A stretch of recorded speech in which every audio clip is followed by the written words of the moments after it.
The third type of conditional statements is the switch statement. The switch statement is used when you have multiple cases and need to perform different actions based on the value of a variable. For example, if I am checking here for the day of week, int day of week is equal to 3. Switch is used to check for the exact value of the variable. I'll make here the switch. Starting with the switch keyword, I'm going to check the day of week variable. If it is equal to 1, then system.out.println it's Sunday. And don't miss to use the break. The switch is checking the day of week. If it is equal to 1, it will print Sunday.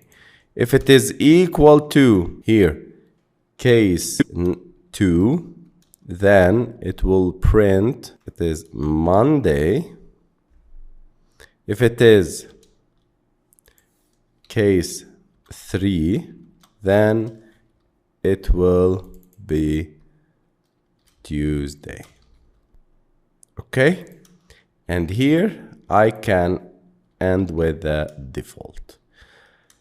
Please pay attention with me and you'll understand everything. Here on no.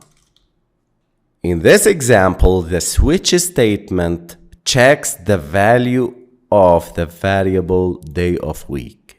If it is equal to 1, it will print Sunday. If it is equal to 2, it will print Monday. If it is equal to 3, it will print Tuesday. And in this case, it will print Tuesday because the day of week is equal to 3 and the case 3, which is equal to 3, will be executed. So this block of code will be executed. If the value doesn't match any of the cases, if we have day of week equal to 8, it will execute the default block, setting and displaying the message unknown.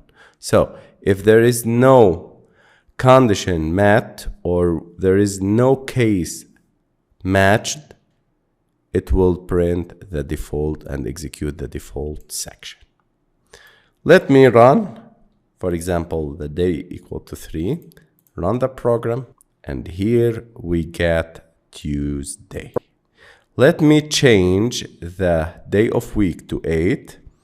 It will print for us unknown because the default here, because the default block will be executed when the value doesn't match any of the cases.